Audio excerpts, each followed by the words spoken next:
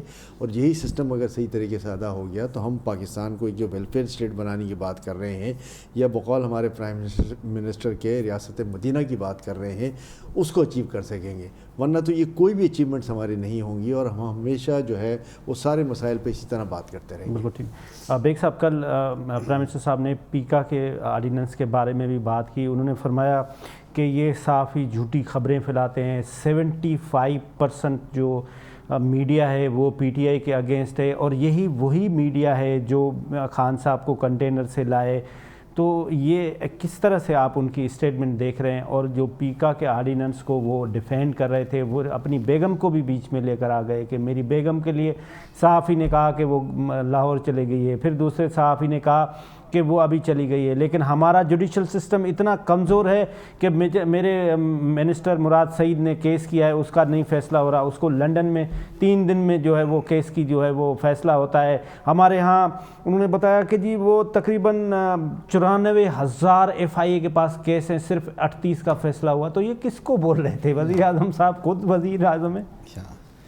Timur صاحب ایک تو یہ ہو گیا ہے کہ پریزیڈنٹ ہاؤس جو ہے وہ آرڈیننس فیکٹری میں تبدیل ہو گیا ہے. اس وقت ملک جو چل رہا ہے وہ آرڈیننس نکل رہا ہے روزانہ. ابھی آپ نے انٹرو کے اندر بھی ایک آرڈیننس بتلایا کہ جی ایمنسٹی دے دی گئی ہے, پھر دوسرا, پھر تیسرا. دیکھیے اگر کوئی پرائم منسٹر کے خلاف کوئی بات لکھی گئی ہے یا ان کی وائف کے لیے کوئی بات لکھی گئی ہے تو پاکستان میں کورٹ موجود ہیں جس کے اندر آپ جا کے ڈیفیمیشن کیسز جو ہیں وہ فائل کر سکتے ہیں. لے جائیے کہ آپ کو ٹھیک ہے فیصلے دیر لگتی ہے اس کے اندر مگر ہو جاتے ہیں اور وہ کورٹ ڈیسائیڈ کرتا ہے اور لوگ جا رہے ہیں اس کے اندر. تو میرے خیال ہے کہ یہ جو آپ اٹھا کے جو لوگ آپ کے خلاف بولیں اور آپ اس کو لے جا کے بند کر دیں اور اس کی ضمانت بھی نہیں ہے. آئی تھنک دنیا کے پہلے تو ہم یہ دیکھیں کہ دنیا کے کتنے ممالک میں یہ چیز ہو رہی ہے جو ہم لے کے چلے ہیں, مطلب چیزوں کو ٹھیک کرنے کے لیے. اس سے چیزیں صحیح نہیں ہوتی, اس سے چیزیں خراب ہوتی ہیں کیونکہ یہ وقت جو ہے وہ فریڈم آف اسپیچ کا ہے جس میں ہر ایک کو, آپ کو, مجھے, ہمیں پورا حق حاصل ہے. اگر یہ اپلیکیبل ہو گیا تو آپ دیکھیں گے کہ آپ کے پروگرام میں بھی کوئی آ کے نہیں بیٹھے گا کہ جی ہمارے منہ سے کوئی بات نکل گئی اور وہ لے جا کے ہم کو, یہ تو ہم تجزیہ پیش کرتے ہیں. وہ تجزیہ کیا ہوتا ہے کہ تجزیہ میں ہم جو چیز سوچتے ہیں وہ آپ کو ہم بتلاتے ہیں اور یہ کہ جی یہ چیز نہیں تھی آپ کو ہم اندر کر دیں گے تو اس سے بہت زیادہ خراب ہوگا. اور اگر آپ یہ سوچتے ہیں کہ پرائم منسٹر صاحب ان تمام چیزوں سے مطلب لوگ ان کو کرٹیسائز کرنا چھوڑ دیں, کرٹیسزم ایک اچھی چیز ہے. آج اگر پرائم منسٹر کو کرٹیسائز نہیں کیا جاتا تو ان کو احساس نہیں ہوتا کہ انہوں نے اتنی مہنگائی کر دی ہے. انہوں نے لوگوں کو, ابھی آپ جو ڈسکس کر رہے تھے بھائی کے ساتھ, تو حل کیا ہے؟ حل اس کا یہ نہیں ہے کہ ہم زیادہ کیمرے لگا دیں. دیکھیے جتنے لوگ انوالو ہیں اس وقت اسنیچنگ میں یہ ینگسٹرز ہیں, یہ وہ لوگ ہیں جن کو جاب نہیں ملی, یہ وہ لوگ ہیں. کل ہی ایک فیملی نے اپنے گھر میں خودکشی کی, ایک فیملی نے, ایک ماں نے اور ایک بچوں نے. جب آپ کے گھر میں آپ کے پاس جاب نہیں ہے, آپ کے پاس کھانے کو نہیں ہے, مہنگائی اتنی آپ نے بڑھا دی ہے, سب کچھ کر دی ہے, تو اس کے بعد پھر لوگ کیا سوچتے ہیں کہ میں نکلوں, میری ماں مر رہی ہے, اس کی دوائی لینی ہے, اور غلط چیز کرتے ہیں. اگر ہم ان لوگوں کو چینلائز کریں, ان کو جابس دے دیں, ان کو مہنگائی تھوڑا کم کر دیں, تو آپ یقین کریں کہ اس کے اندر خاطر تھا. میں نے آپ کے ایک پروگرام میں لے کے اس وقت کہا تھا کہ یہ نوجوانوں کو جو جابس نہیں مل رہی ہے اس وقت, جو وعدہ کیا گیا تھا کہ 1 کروڑ جابس جو ہیں ہم لوگوں کو دیں گے, اور ایک وقت کے اندر ایک منسٹر نے یہ کہا تھا کہ لوگ باہر سے آئیں گے جاب تلاش کرنے پاکستان, وہ کہاں پہ ہیں یہ بتلائیے. تو اگر ہم چیزوں کو, اور یہ جو کراچی میں ہو رہا ہے یہ لاہور کو بھی آپ یہ رائٹ آف نہیں کریں کہ لاہور بالکل اب سیف ہو گیا ہے. نہیں, یہ چیز اسپریڈ ہوگی کیونکہ لوگوں کے پاس جاب نہیں ہے اور مہنگائی کے اندر اب گھروں فاقوں تک جو ہے مطلب نوبت جو ہے پہنچ چکی ہے. یہ آپ وزیر اعظم صاحب کے بیان کو کس طرح سے دیکھ رہے ہیں کہ یہاں FIA نہیں؟ ہم نے تو دیکھا کہ 9 بجے لاہور میں FIR کٹی, 9:15 پہ بندہ جو ہے وہ اسلام آباد میں اریسٹ ہو گیا. تو اس سے زیادہ اسپیڈی جسٹس آپ کو کہاں ملے گا؟ ٹیپو صاحب مشہور ہے کسی بھی چیز کے لیے, حضرت علی کا بھی کال ہے, ایڈوائزرز جو ہوتے ہیں نا کسی بھی حکومت کو بڑا امپورٹنٹ رول پلے کرتے ہیں. میں شاباش دیتا ہوں پرائم منسٹر صاحب کے ایڈوائزرز کو جو ماشاءاللہ ان کو ایک نئی چیزیں بتلاتے ہیں. یہ کب سے پرابلم شروع ہوئی؟ جب ان کو یہ بتلایا گیا کہ آپ 10 ٹاپ جو ہیں ان کو انعام دے دیں اور اسناد دے دیں. وزیر ٹاپ 10 جس کے اندر جناب وزیر دفاع جو تھے وہ تھے ہی نہیں, خارجہ بھی نہیں تھے, نہیں تھے, خارجہ بھی نہیں, اینی ہاؤ. اس کے بعد کیا ہوا, جو ایف آئی آر کاٹی گئی اس کے اندر ان نیسیسری اس کتاب کا ذکر کیا گیا. اور آپ کو پتہ ہے کہ اس وقت پاکستان میں سب سے زیادہ گوگل پہ سرچ ہونے والی کتاب کیا ہے, وہ یہ بن گئی ہے. تو آپ نے تو ری لانچ کر دیا ریحام صاحب کی کتاب کو, مطلب تو غلط چیزیں کی ہیں آپ نے, غلط ایڈوائس آپ کو ملی. اس سے پہلے ریحام صاحب کی کتاب پہ کوئی دھیان بھی نہیں دیا کرتا تھا. بہت بہت شکریہ مرزا اشتیاق بیگ صاحب, بہت بہت شکریہ منچنائی صاحب, بہت بہت شکریہ ایمبیسڈر ظفر صاحب. اس کے ساتھ آج کا پروگرام ختم ہوا. جہاں بھی رہیں خوش رہیں, اپنے آپ کو کرونا وائرس سے بچا کے رکھیں. خدا حافظ. پاکستان زندہ باد.